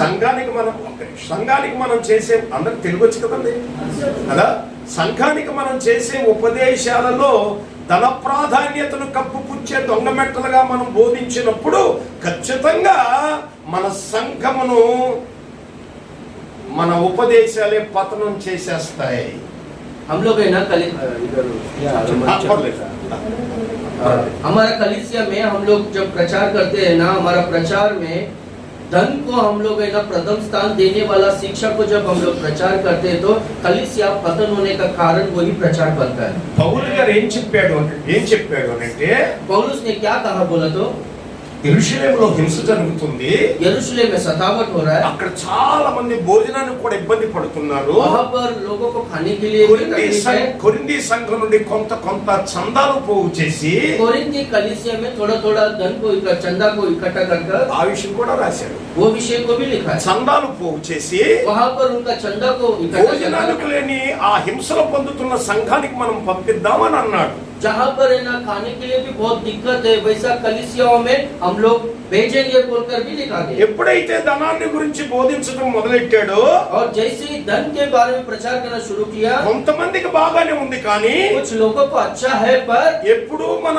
సేవకుడు ధనాన్ని గురించే బోధిస్తాడు అనే స్వార్థ మొదలైంది. और हमेशा हमारा सेवक धन के बारे में प्रचार करता है बोलकर ऐसा बातचीत करना शुरू हो गया। మన సంఘాల్లో కూడా ఎప్పుడైనా మనం ధనం గురించి బోధించినప్పుడు చాలా మందికి ఇదే ఆలోచన పుట్టుద్ది. हमारा कलीसियाओं में भी जब भी हम लोग धन के बारे में प्रचार करते तो बहुत सारे लोगों को ऐसी ही सोच उत्पन्न होता है कि हमेशा धन के बारे में प्रचार అందుకే करते हैं। ధనము చాలా ప్రమాదమైంది. इसलिए धन जो है बहुत ही बड़ा खतरा है। యేసు ప్రభువు సజీవుడిగా ఉన్నప్పుడు जब यीशु मसीह जीवित था, ఈ ధనాన్ని గురించి చాలా స్పష్టమైన సందేశాన్ని చెప్పాడు. ये धन के बारे में बहुत ही स्पष्ट संदेश दिया। ఈ రోజున క్రైస్తవ సేవకులు గాని, आज मसीह सेवक लोगों ने दो, విశ్వాసులు కానీ विश्वासी लोगों ने दो, దేవుడి కంటే అధికంగా ధనానికే ప్రాధాన్యత ఇచ్చే పరిచర్లు జరుగుతున్నాయి.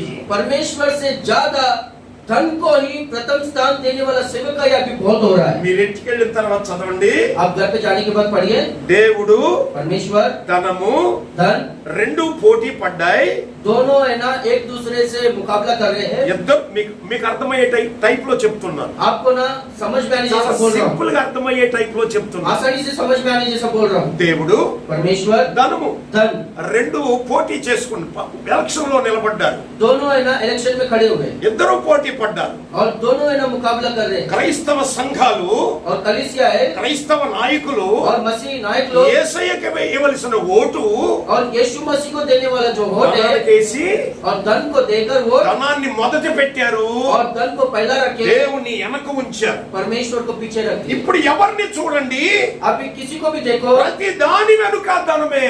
हर चीज के पीछे धन ही है. వ్యాపారం చేసేవాడిని అడగండి, व्यापार करने वाले को पूछो, ఉద్యోగిని అడగండి, एक नौकरी करने वाले को पूछो, రైతుని అడగండి, एक किसान को पूछो, ఎవరిని అడగండి, సేవకులను అడగండి. किसी को ही पूछो, सेवक लोगों को पूछो. ధన ప్రాధాన్యతే.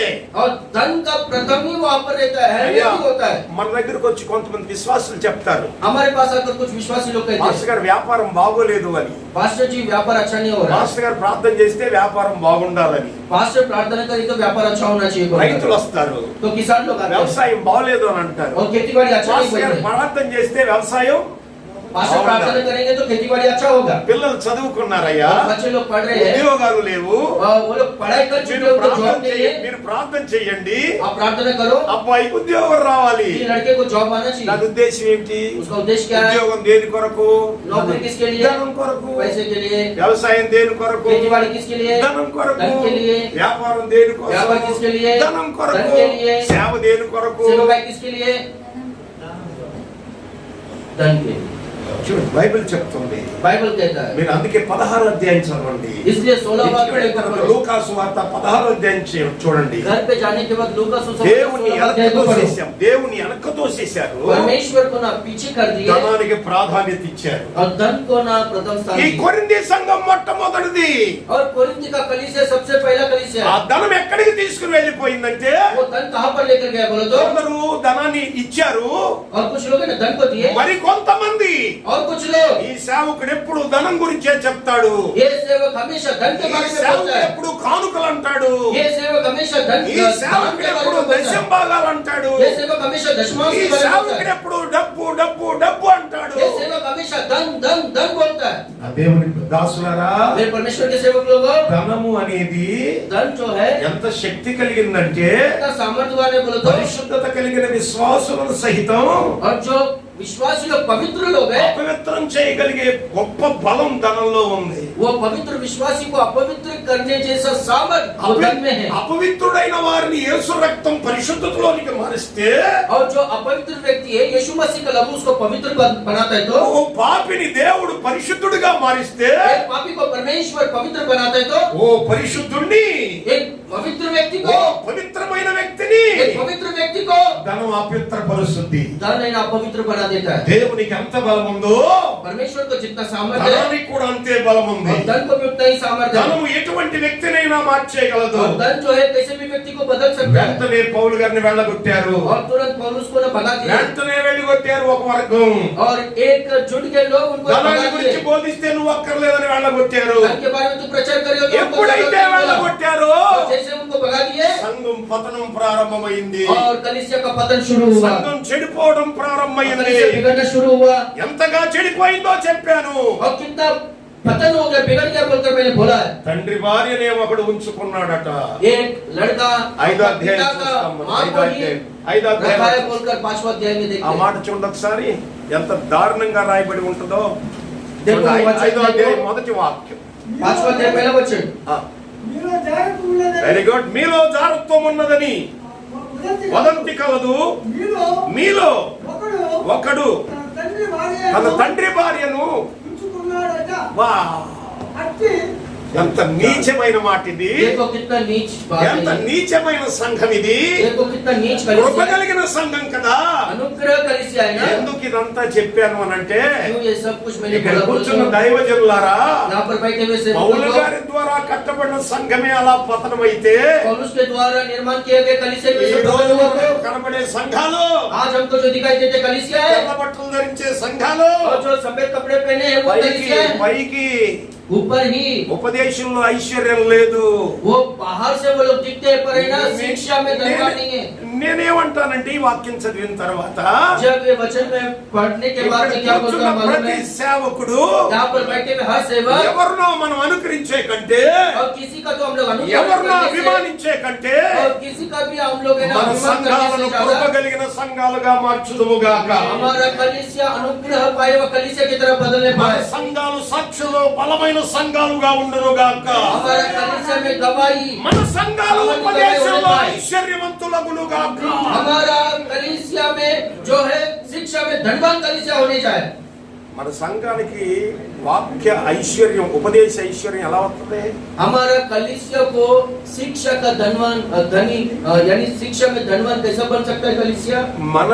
మనలో వాక్యపు ఐశ్వర్యం, ఉపదేశపు ఐశ్వర్యం ఉంటే, हमारे अंदर सेवक- शिक्षा के विषय में हम लोग धनवान रहेंगे। సేవకుల్లో ఉపదేశపు ఐశ్వర్యం ఉంటే कलीसिया में शिक्षा देने में वो ऐश्वर्यमान रहेगा। మన సంఘాన్ని కూడా ఉపదేశ ఐశ్వర్యవంతులుగా చేయగలం. हम लोग हमारा कलीसिया को भी शिक्षा में ना ऐश्वर्यमान धनवान बना सकते हैं। దైవజనులారా, और परमेश्वर की सेवक జాగ్రత్తగా గమనించండి. और श्रद्धा से सुनिए, ध्यान ఇక్కడ दीजिए। కూర్చున్న మన సంఘాలన్నీ యేసు ఎదుట మనం నిలబెట్టాలి. हमारे सामने जो कलीसिया है వట్టినే నిలబడో. वो सारे कलीसिया को हम लोग यीशु के सामने हम लोग को खड़ा करना है। సంఘము ఉపదేశంలో ఐశ్వర్యం కలిగిందైతే, और कलीसिया शिक्षा में धनवान होगा तो క్రీస్తు రాకడ కొరకు ఎదురు చూడగలిగే సంఘాలుగా మనం సిద్ధపరచగలిగితే, और मसीह के आगमन का बाहर जो होने वाला वो कलीसिया की तरह हम लोग को तैयार करना है। సంఘంలో ఉన్న దైవ వ్యతిరేకమైన కార్యాలను శుభ్రం చేయగలిగితే, और कलीसिया में परमेश्वर के विरुद्ध में जो काम चल रहा है वो काम को हम लोग हटाकर शुद्ध कर सके तो తప్పకుండా మన దేవుని ఎదుట మన సంఘాలను నిలబెట్టగలం. हम लोग निश्चय रीति से हमारे कलीसियाओं को परमेश्वर के सामने खड़ा कर सकते हैं। దేవుని దాసులారా, परमेश्वर के सेवक लोगों, ఇక్కడ కూర్చున్న మనందరి ఆలోచనలు మార్పు చెందాలి. यहाँ पर हम लोग जो बैठे हैं, हमारे सारे मानो- सोच जो है बदलना चाहिए। మనం మాట్లాడే ప్రతి మాట, हम लोग जो बोलते हैं हर మనం बात, వేసే ప్రతి అడుగు, हम लोग जो कदम रखते हैं हर कदम, మనం చెప్పే ప్రతి ఉపదేశం, हम लोग बोलने वाले हर दानी- उपदेश, हर शिक्षा, ఆ ఉపదేశపు అంతరంగం అంతా वो उपदेश का गहराई पूरा ఒక వ్యక్తిని పరిశుద్ధతతో మార్చి एक व्यक्ति को पवित्र बनाकर దైవ సంపూర్ణతలోకి తీసుకుని వచ్చి परमेश्वर के सिद्धता में चलाकर వారిని దేవుని ఎదుట నిలబెట్టుటకు దేవుడు మనల్ని సేవ అప్పగించాడు. और वो लोगों को परमेश्वर के सामने खड़ा करने के लिए परमेश्वर అందుకే ने हमको పౌలు గారు सेवकाई అంటున్నాడు, सौंपा పౌలు है। గారు అంటున్నాడు, इसलिए पौलुस कहता है ఎలాగున క్రీస్తు సేవకులమని, ऐसा हम लोग परमेश्वर के सेवक लोग ఈ बोलते हैं। టైప్ ఆఫ్ సేవకులు ఇలాగు అంటే ఈ టైప్ ఆఫ్ సేవకులుగా మేము ఉండాలని और इस प्रकार का सेवक लोग हम लोग को रहना है बोलकर, దేవుని మర్మముల విషయములో और परमेश्वर के वेदों के विषय में, గృహ నిర్వాహకులమని और हम लोग भंडारी है ప్రతి बोलकर మనుషుడు हर मनुष्य మమ్మల్ని భావించాలి. हम लोगों को देखना है। हालेलुया। మా పాస్టర్ గారు చాలా గొప్ప పోటుగాడు అనేది కాదు మనం మన సంఘానికి నేర్పవలసింది. हम लोग हमारा कलीसिया को हमारा पास्टर बहुत ही महान है మా बोलकर ऐसा हम लोग को नहीं सिखाना మా चाहिए। పాస్టర్ గారు దేశం అంతా తిరుగుతాడు, ఇది కాదు కావాల్సింది. हमारा पास्टर पूरा देश में घूमता है बोलकर ऐसा कलीसिया को समझ में नहीं మా आना चाहिए। సేవకుడు అద్భుతమైన ఉపదేశం, దాని పునాది ఉందో లేదో ఈయనకు తెలియదు. हमारा सेवक जो है अद्भुत शिक्षा देता है बोलकर वो लोग ऐसा समझते हैं, पर है ना वो शिक्षा का फाउंडेशन बुनियाद सेवक को है कि नहीं बोलकर उनको पता नहीं। ఈ రోజున గాంధీ గారు ఎంత ఇది జరుగుతుందంటే ఓలాంటి భ్రమ आज భ్రమ आज के భ్రమలో दिनों में సాగిపోతుంది. कैसा हो रहा है बोलो तो लोग है ना भ्रम में चल रहे हैं। సరుకు తక్కువ, उनके अंदर जो सामान है वो कम है మాటల గారిడి ఎక్కువ. और भ्रम करने वाला, धोखा देने वाला बात उनमें ज्यादा है। సో ఇటువంటి పరిచర్య విస్తరించిపోయింది. ऐसा सेवकाई बढ़ चुका है। ఎందుకంటే क्यों बोलो तो ఇక్కడ దేవుని దాసుడు ఎప్పుడైనా మన సంఘాలలో ఈ వాక్యాన్ని గురించి బోధించామా? कभी भी हमारे कलीसियाओं में इन वचन के बारे में हम लोग प्रचार किए ఇప్పుడు क्या? సంఘానికి ఏమని రాస్తున్నాడు అనంటే, अभी कलीसिया को क्या लिखता है ఓ बोलो तो? సంఘమా, ओ कलीसिया, క్రీస్తు సేవకులమని हम जो परमेश्वर मसीह के सेवक हैं దేవుని మర్మముల విషయములో और परमेश्वर के वेदों के గృహ विषय में నిర్వాహకులమని हम लोग भंडारी हैं ప్రతి बोलकर మనుష్యుడు हर मनुष्य మమ్మల్ని हम लोगों को భావించాలి. ऐसा समझो कि ये भंडारी है। దేవునికి స్తోత్రం కలుగును గాక. परमेश्वर का धन्यवाद हो। మరియు और एक గృహ నిర్వాహకులలో और भंडारी में ప్రతి వాడును हर एक व्यक्ति నమ్మకమైన వాడై भंडारीपन में हर व्यक्ति ఉండుట विश्वास योग्य रहे, అవశ్యము. रहना अवश्य है, అవశ్యము. रहना अवश्य है। సేవకులారా, सेवक लोगों, దైవజనులారా, परमेश्वर के सेवक लोगों గృహ నిర్వాహకుల్లో और भंडारी लोग అనగా దేవుని సంఘము నడిపించుట్లో, और परमेश्वर का कलीसिया को దేవుని चलाने में, సంఘాన్ని సిద్ధపరచుట్లో परमेश्वर का कलीसिया को तैयार ఇక్కడ करने में కూర్చున్న ప్రతి వారు यहाँ पर बैठे हुए सब लोग గృహ నిర్వాహకులుగా ఉండాలి. सब लोग है ना भंडारी लोग होना चाहिए। గృహము అనగా और घर यानी అసలు ఈ మాట రాయడానికి పౌలు గారికి ఒక దృశ్యాన్ని చూచాడు. ये बात को लिखने के लिए पौलुस ने एक दृश्य को देखा। పౌలు ఒక ఒక ఒక ప్రయాణం చేస్తున్నప్పుడు, पौलुस है ना एक बार यात्रा करते वक्त ఒక ఓడలో నడుస్తున్నప్పుడు और एक नाव में जब चल ఆ रहा था నావను నడిపేటువంటి వ్యక్తులు और वो नाव को चलाने वाला व्यक्ति ఆ నావలో ఉన్న లేదా ఆ ఓడలో ఉన్న ప్రజలందరూ और वो जहाज में यो नाव में క్షేమంగా लोग గమ్యము చేరుట కొరకు और सुरक्षित रीति से उनके घर में ఈ स्थान में ఓడను जाने के लिए నడిపే ఈ బానిసలు ఉంటారు, ఓడను నడిపే కూలీలు ఉంటారు. ये नाव को चलाने वाले ना कुछ काम करने वाले चलाने वाले लोग रहते हैं ఆ కూలీలు బందీలుగా ఉంటారు. और वो जो मजदूर लोग रहते हैं वो लोग बंदी रहते हैं। ఎవరైనా సరిగా తెడ్డవేయకపోతే, यदि कोई भी सही रीति से वो नाव नहीं ఎవరైనా चला ఆ पाएंगे, పనిలో గనుక నిర్లక్ష్యంగా ఉంటే, यदि कोई भी उनका काम में यदि अश्रद्धा से हाँ, निर्लक्ष्यता से रहेंगे ఆ ఓడ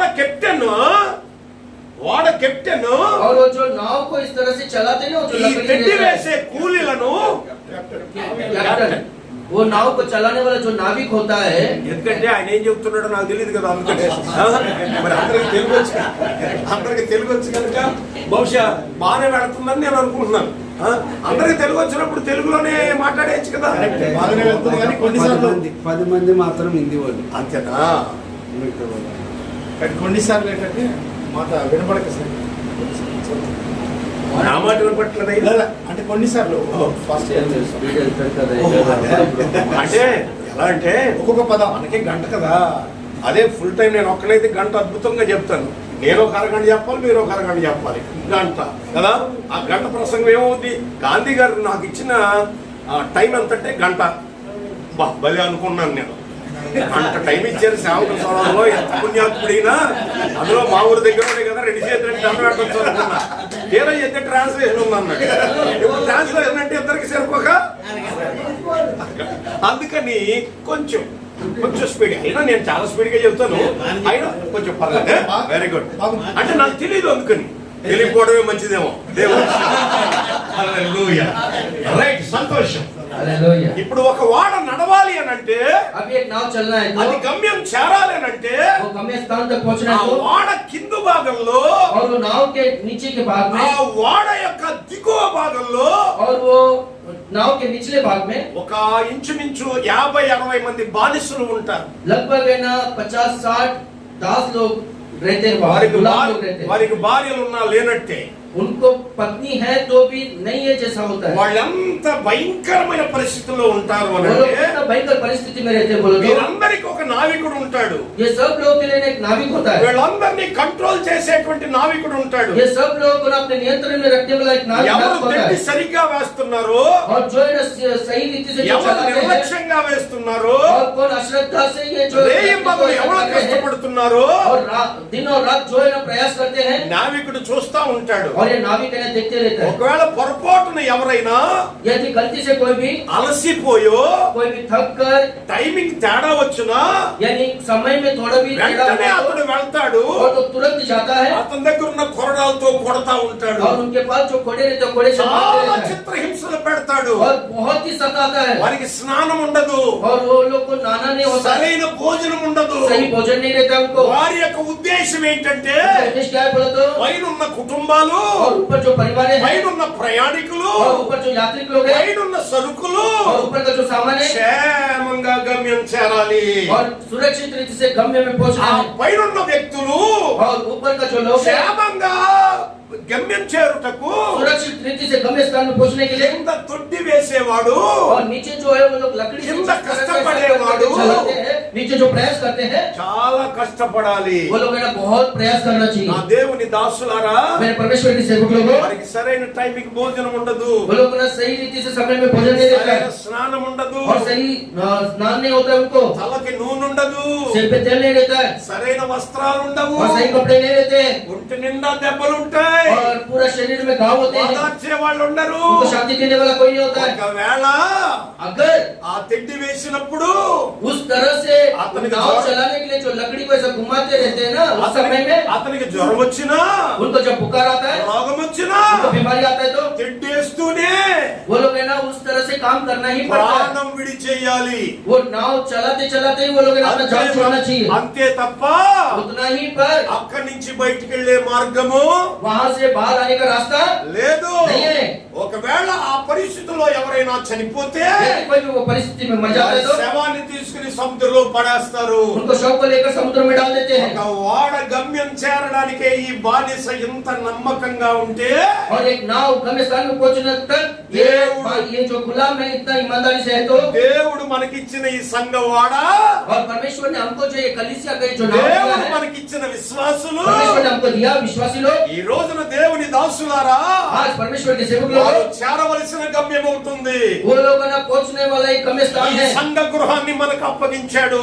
ये कलीसिया का भंडारीपन परमेश्वर ने हमको दिया है, సేవకుడు తిండి వేసే నావికుడిగా ఉండాలి. और हर सेवक नाव को चलाने वाला एक मजदूर की तरह होना నా चाहिए। దేవుని దాసులారా, और मेरे परमेश्वर के सेवक लोग, ఈ తిండి వేసే వారు పారిపోతారని, और ये जो काम करने वाले लोग हैं वो लोग भाग जाएंगे बोलकर, వారి కూర్చున్న దిమ్మకు, वो लोग जिस खंबे के पास बैठते हैं ఇతని నడుముకు और उनके कमर से సంకెళ్ళు వేసి जंजीरों से बांधकर బంధించి వేస్తారు. बंदी बनाकर रख देते हैं, పొరపాటుని ఈ డ్యూటీలో నుండి తప్పుకోవడానికి లేదు.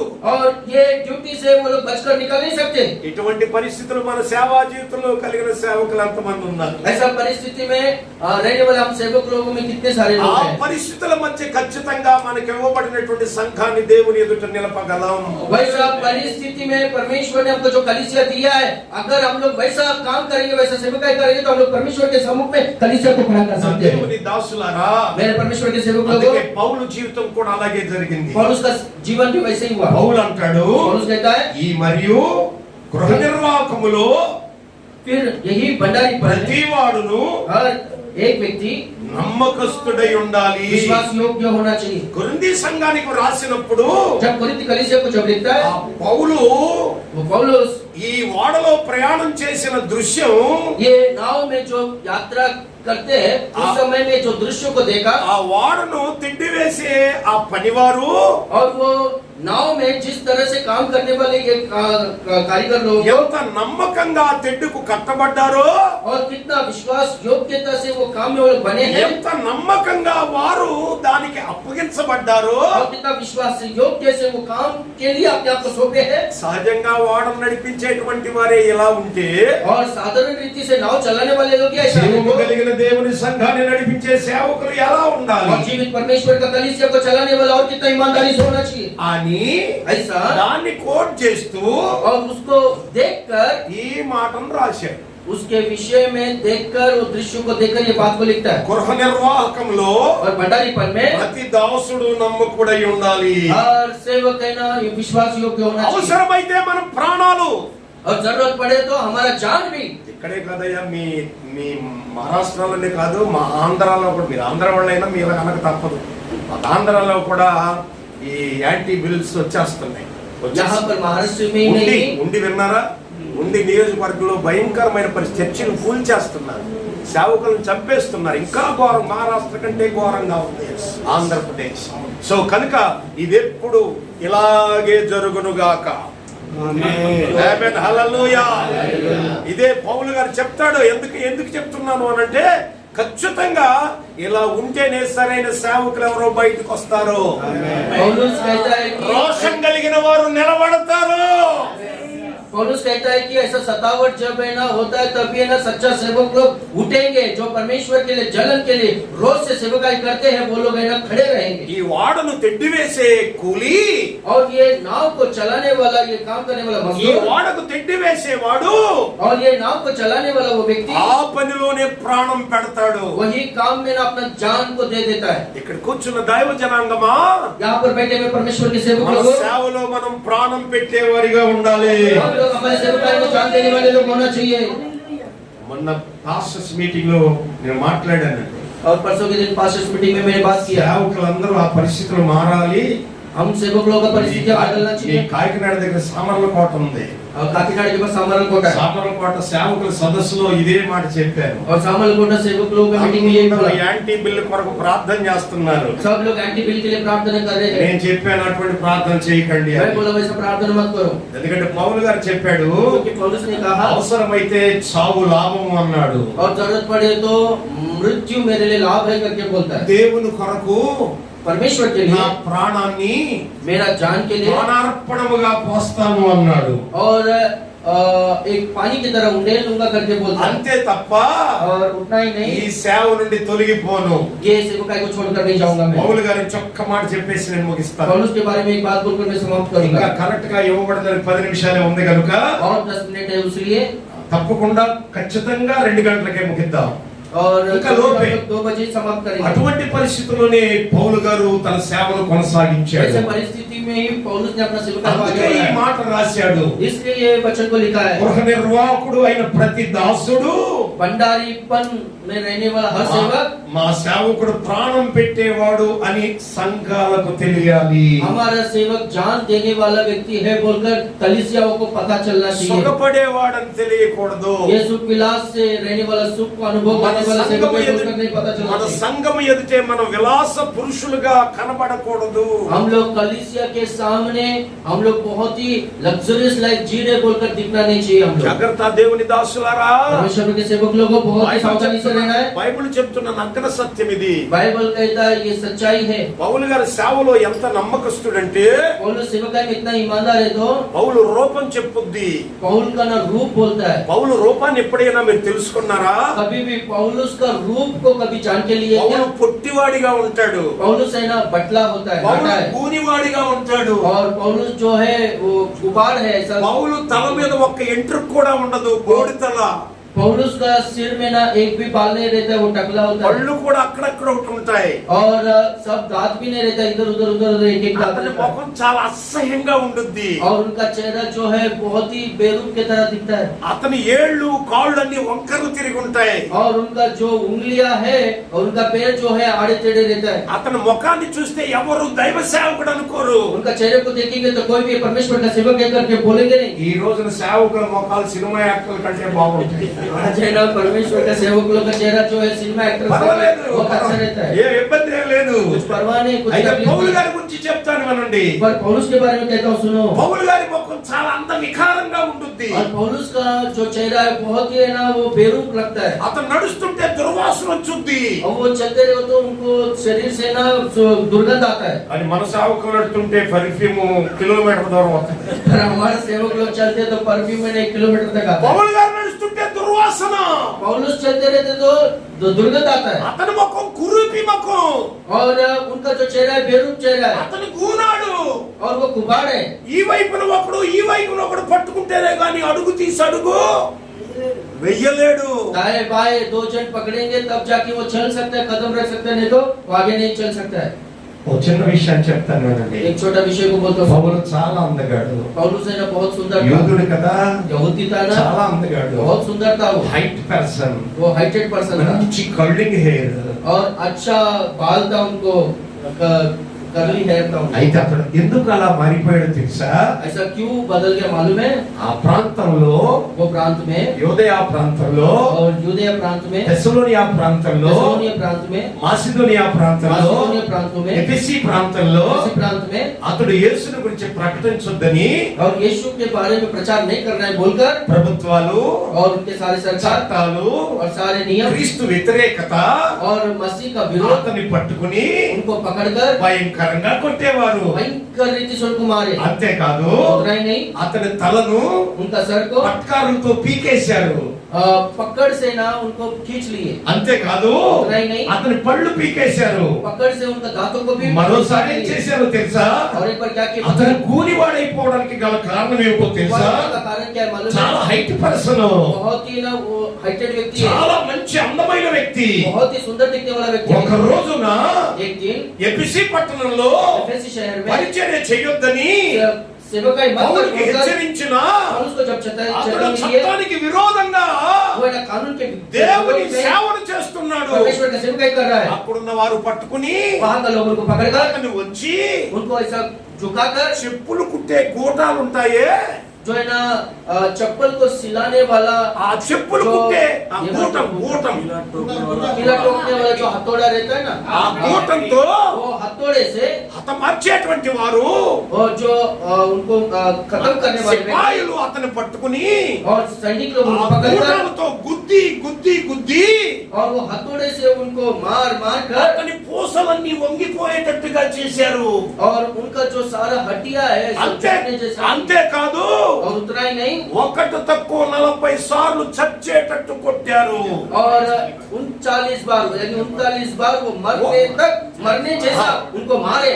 ముమ్మారు చనిపోయి తిరిగి లేచాడు. और 3 बार है ना वो मरकर फिर से जिंदा हुआ है। అతని అందమైన ముఖాన్ని చాకులతో కోసేశారు. और उनका जो सुंदर चेहरा था चाकू से ना उनको काटे। అయినా फिर भी ఆ నావికుడు, ఆఫ్టర్ ఆల్ ఒక నావికుడు, वो जो नाविक है जो नाव चलाने वाला పడవ కొరకే ప్రాణం పెడితే वो नाव के लिए अपना जान को दे रहा సర్వ है। ప్రపంచ మానవాళి కొరకు और पूरा दुनिया में सब लोगों का మన ప్రభు ప్రాణం పెట్టాడే. हमारा प्रभु हमारे लिए जान दिया है। అదే సిలువ కాడి, वही क्रूस का అదే जुआ, సిలువ దర్శనం वही क्रूस का दर्शन సేవకుడైన నేను కలిగి ఉండాలి. मैं सेवक को दर्शन रखना అది चाहिए। పౌలు గారు ऐसा पौलुस మరణాన్ని తనకు అప్పగించుకున్నాడు తప్ప मृत्यु के लिए अपने आप को सौंप दिया पर ఎన్నడూ సుఖపడలేదు.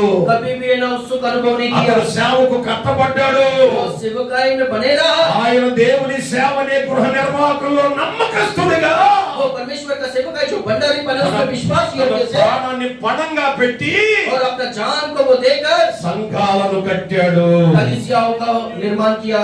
ఇటువంటి సేవకుల ద్వారానే ऐसे ही सेवक लोग के द्वारा సంఘం ప్రభు ఎదుట నిలబడగలదు. कलीसिया प्रभु के सामने खड़ा रह सकता है। అందుకే పౌలు ఏమంటాడంటే, इसलिए पौलुस क्या कहता है बोलो तो, సంఘమా कलीसिया మేము దేవుని సేవలో, हम लोग परमेश्वर की सेवकाई में, గృహ నిర్వహణలో हम लोग भंडारीपन में, నమ్మకస్తులుగా हम लोग विश्वास योग्यता से, మీరు మమ్మల్ని आप लोग हमको భావించాలి. समझना चाहिए। ఒక్క మాట చెప్తాను, ముగింపు మాట. और एक है ना समाप्त वाली बात को बोलता हूँ, మన సంఘానికి हमारे कलीसिया को మనం కష్టపడే వారమని తెలియాలి. हम लोग प्रयास करने वाले हैं बोलकर समझ में आना चाहिए। మనం ప్రాణం పెట్టే వారమని తెలియాలి. हम लोग जान देने वाले हैं बोलकर कलीसिया जानना चाहिए। మనం త్యాగం చేసిన వారమని తెలియాలి. हम लोग त्याग करने वाले हैं बोलकर कलीसिया जानना चाहिए। అప్పుడు తప్పకుండా तब है ना సంఘము कलीसिया సరైన రీతిలో మనము सही रीति से हम लोग దేవుని కొరకు సిద్ధపరచగలం. परमेश्वर के लिए तैयार कर सकते हैं। అందుకే ఈ 4వ అధ్యాయంలో इसलिए 4 अध्याय में ఆ నావికులను ఉద్దేశంలో ఉంచుకుని वो नाविक लोगों को मन में रखकर ఈ మాట రాశాడు. इस वचन को लिखा है। అది ఈ మొదటి పత్రిక చరిత్ర. ये पहला पत्रिका का इतिहास है। సో కనుక దేవుని దాసులారా, इसलिए परमेश्वर के सेवक लोगों ఇక్కడ కూర్చున్న మన దర్శనం మనకు తెలుసు, यहाँ पर हम लोग जो बैठे हैं हमारा మన दर्शन हमको పిలుపు पता है, మనకు తెలుసు. हमारा बुलाहट हमको पता है। ఇప్పుడు సేవ అంతా अभी सेवकाई पूरा ఎంప్లాయ్మెంట్ గా మారిపోయింది. एक है ना नौकरी की तरह बन गया है। ఎక్కడో కాకినాడ నుంచి పెట్టి వచ్చాడు ఇక్కడ గాంధీ గారు. गांधी जी देखो किधर काकीनाडा को छोड़कर నేను जा पड़ा। చాలా కాలం క్రితం ఇక్కడికి వచ్చామని చెప్పాను. 2007 నుంచి ఇక్కడ రావుతున్నా. అంతేకాదు అంతకు ముందు నుంచే 2000 నుంచే నేను రావటం మొదలు పెట్టాను. मैं बहुत लंबे समय से मैं यहाँ पर आते रह ఈ रहा మధ్య हूँ। మరలా ఒక 3-4 ఏళ్ల నుంచి కంటిన్యూషన్ గా వస్తున్నాను. अभी फिर से 3-4 साल पहले से मैं आ रहा సో हूँ। కనుక तो इसलिए ఇక్కడ కూర్చున్నది దైవజనులారా, यहाँ पर बैठे परमेश्वर మన से సంఘాలను हमारे कलीसियाओं को మనం విస్తరింప చేసుకునేటట్లుగా हम लोग बढ़ाने के लिए దేవుడు దర్శనం ఇచ్చాడు. परमेश्वर ने हमको दर्शन दिया है। ఆ దర్శనంలో वो दर्शन में ఆత్మలను ఎలా సంపాదించి आत्माओं को कैसा कमाकर ఒక గుంపు జనాంగాన్ని దేవుని ఎదుట ఎలా నిలబెట్టగలగాలో, एक झूठ को परमेश्वर के सामने किस तरह से खड़ा करना है, అందులో సేవకుని పాత్ర ఇది అని చెప్పడం కొరకు उसमें सेवक का जो पात्र है, सेवक का काम ये है ఇలా बोलने के लिए। ఇలా సేవకుడు తనను తాను ప్రత్యక్షం చేసుకోగలిగితే ऐसा सेवक अपने आप को प्रकट करेगा तो ఈ ప్రత్యక్షతలో నుండి సంఘం అద్భుతంగా విస్తరించబడుద్ది. आप जो जिस रीति से प्रकट होते हैं उसके अनुसार कलीसिया है ना प्रभु के सामने खड़ा ఏ करने के लिए तैयार ఏ होगा। ప్రాంతానికి పౌలు వెళ్ళినా जो भी प्रांत में पहुंच जाता है, పిలిచేవారు కాదు, बुलाने वाले लोग హ్యాండ్ బిల్స్ వేసేవారు కాదు. हैंडबिल्स नहीं डालते थे। పౌలు ఎల్లక మునిపే पौलुस जाने से पहले ही పౌలు సాక్ష్యం ఆ ప్రాంతంలోకి వెళ్ళిపోయేది. पौलुस का गवाही वो प्रांतों में चले जाता था। అందుకే ఇక్కడ కూర్చున్న దేవుని బిడ్డలారా, इसलिए आप पर बैठे దైవ జనాంగమా, परमेश्वर के लोगों ఇటువంటి సమర్పణతో కూడిన సాక్ష్యం ऐसा समर्पण से जुड़ा हुआ गवाही మీరున్న సిటీలో आपका शहर में మీకంటే ముందుగా आपके पहले మీ సాక్ష్యం నడుచునుగాక. आपका गवाही మీ चलने पाए, సాక్ష్యం మీ గురించి సాక్ష్యం చెప్పునుగాక. आपके बारे మీ में సాక్ష్యమే సంఘాన్ని కట్టునుగాక. आपका गवाही అందుకే कलीसिया को కొరింథీ बढ़ाए। సంఘము సాక్ష్యములో స్థిరమైనది. इसलिए कोरिन्थी कलीसिया गवाही में स्थिर है, సాక్ష్యం లేకుండా, और बिना गवाही का శ్రమ లేకుండా, और बिना क्लेश का రంపపు కోతలు లేకుండా, और करवत से రాళ్లతో नहीं కొట్టబడకుండా और पथराव के बिना పరిచర్య విస్తరించబడదు. कलीसिया सेवकाई बढ़ने वाला नहीं। విస్తరించబడే సంఘాలను చూచి మీరేదో అనుకుంటున్నారు. जो सेवकाई जो कलीसिया बढ़ रहा है उसको देखकर आप लोग విస్తరించబడిన सोच रहे हो। సంఘాలు ఇక్కడే విస్తరిస్తాయి, అక్కడ కనబడవు. और जो कलीसिया यहाँ पर बढ़ रहा है यहाँ पर ही बढ़ेगा, पर वहाँ पर नहीं ఖచ్చితంగా दिखाई देगा। కనబడవు.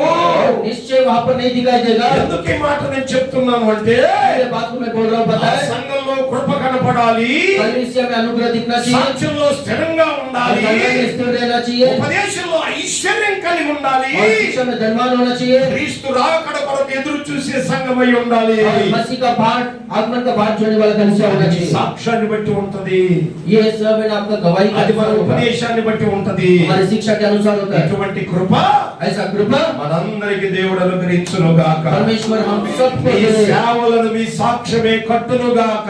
आपका सेवकाई మీ को आपका సేవలను गवाही మీ बनाए रखाए। సేవలను మీ ప్రవర్తన కట్టును గాక. आपका सेवकाई जो है आपका प्रवर्तन आपका बर्ताव भी अवकाश बांधने दीजिए। पाए।